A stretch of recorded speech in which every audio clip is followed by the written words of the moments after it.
People approach me constantly at lectures, events, even over coffee. They say, Dr. Feynman, you're a physicist who's delved into the quantum realm. You earned the Nobel for unraveling how light dances with electrons. You've peered into the cosmos's core equations. So, spill it, does God exist? Did a higher power craft this all? What's the ultimate reality? They're craving a tidy answer, a formula that confirms a divine overseer or debunks it entirely, letting them feel smug and secure. They yearn for reassurance, a cozy shield against life's big fears. But if that's what you seek, look elsewhere. I've got no such comfort. What I offer is a chilling, endless void of a universe so strange, so detached from everyday logic, and so gloriously apathetic to your worries that it'll dizzy you. Yet, if you're bold enough to release your grip on absolutes, to gaze into the void and admit, I'm clueless, then linger. Because the raw, tangible thrill of our profound unknowns outshines any legend, fable, or scripture humans ever dreamed up. Let's begin with something basic beauty. I've got this artist pal who spouts nonsense I can't stand. We're strolling, he plucks a bloom and declares, see its splendor. I nod, sure, it's lovely. But he adds, A's an artist. I grasp its true beauty while you scientists dissect it, turning it drab and soulless. He's off his rocker. The allure he spots is open to me and anyone. I savor the flower's form, its vivid hues, its grace. But I perceive layers he misses. I envision the inner cells, the bustling micro processes in its tissues. That scarlet shade, it's a precise light frequency honed over ions to lure specific pollinators. Ponder that. Bugs perceive color too. Do they feel beauty? Why does existence favor life drawn to certain light waves? Dive deeper, the molecules, the atoms, electrons whirling in quantum haze. Beauty exists at the inch scale, absolutely.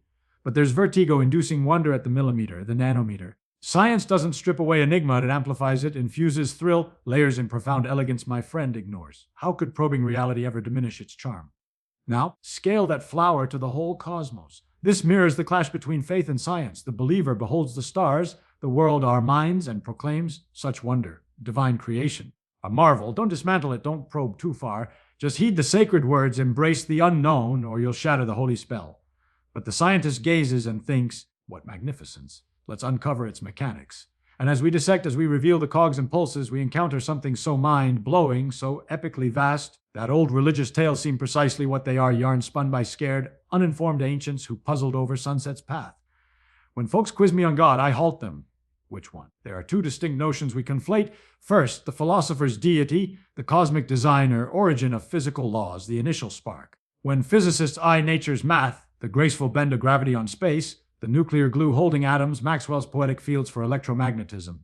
You're awed by the game's rules. If you dub that a supreme intellect's work, I can't refute it outright. Science can't negate a detached clock winder who set the universe ticking 13.8 billion years back. But no one worships this abstract force. No pleas for gifts or favors. That leads to the second, the personal deity of faiths. The one who splits seas, bans certain foods, mandates rest days, obsesses over your intimacies. The entity tuning into a parent's plea for a sports win while tuning out a famished kid's cries.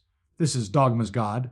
Here, as a scientist, I slam into an unbreachable barrier. The universe's raw facts render this notion absurdly mismatched. Grasp the mismatch, truly fathom the cosmos' scope. Shid your routines, your bills, your spats gaze skyward. Earth feels immense, but it's a mere damp pebble circling an ordinary star, the sun. A million Earths could pack inside it. Our sun, one of 100 billion in the Milky Way, a galactic world where many dwarf ours in fury. Our system, a dust mote on its fringe. This galaxy spans so wide that light, zipping at 186,000 miles per second, circling Earth 7 times in a blink, needs 100,000 years to traverse it. We once thought the Milky Way was all. Then Hubble in the 20s, eyed fuzzy sky smudges through his scope, realizing they're distant galaxies. How many? Our top telescopes spy, about 2 trillion each, brimming with billions of stars, possibly planets. The observable stretch 93 billion light years of fiery voids and chills, numbers that numb the mind, then time 13.8 billion years of expansion. Before Earth, stars birthed in clouds blazed, imploded in supernovae, birthing elements like carbon, oxygen, scattered in cosmic dances. Galaxies smashed, black holes devoured. This raged for 9 billion years pre-solar system. Now, contrast with religion, the architect of quasars, voids, quantum fields waited eons to test if hairless apes on a speck would defy by nibbling forbidden fruit. And this being fumes over rituals or tones. The drama's dwarfed by the stage, like a solar system theater for an amoeba's skit. Religious tales reek of tribal lore from flat earth believers modeling God on petty rulers jealous, wrathful sacrifice hungry. But scale's not the sole rift, it's how we seek truth. Science isn't facts to cram, it's a mindset, a probe of reality. Core. Doubt. We hypothesize, test via experiments. Data trumps beauty, smarts, status. If clashing theories junk, we hold models loosely. Newton's, Einstein's as current bests open to tweaks. Uncertainty fuels us. I don't know. Sparks joy. Religion flips it. Faith reigns. Belief sans proof. Certainties holy. Doubts vice. Answers fixed millennia ago by demon-fearing folk obey blindly. Clash inevitable, can't wed rigid surety to probing skepticism. Starting with conclusions, twists inquiry into defense, ignoring contradictions. In my days at Los Alamos, Cornell, Caltech, tangling with quanta. Wild stuff. Particles superposition, entangled across voids, defying light speed. If I'd clung to rational God logic, I'd flop. Nature ignores biases, texts. Observe, accept weirdness. Religion craves narrative, purpose, justice, reward. Science sees none in data, terrifying, yet separate facts from morals, ethics, kindness, reciprocity, bundled in myths historically, but unwrappable. Need hell's threat for decency. That's fear, not virtue. True good stems from empathy. We're fragile on this rock and void, life rare brief. Science says we're stardust, atoms forged in stellar blasts. Universe's offspring, awakening matter. Improbable ons from gas to galaxies to life, evolving to consciousness, a deeper than cathedrals. Soul afterlife. Immortality's ego, life symphony ends.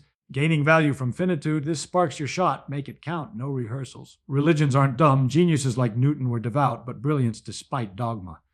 He plugged God into gaps. Later math filled them, God's retreat as knowledge advances, from lightning to evolution to origin. Strip myths were bio-machines in purposeless void. So what? Meaning's ours to forge. Through bonds, art, discovery. Universe indifferent, but we care. That suffices. Theologians dread doubt, I embrace it. Live unsure, more thrilling than wrong certainties. Humility before vast ignorance. Our knowledge a droplet in oceans unknown. Adventure endless, mysteries birthing more. What if no final truth? Infinite fractals of wonder. Future descendants probing, still questioning. That's the cosmos's gift, eternal curiosity over stale answers.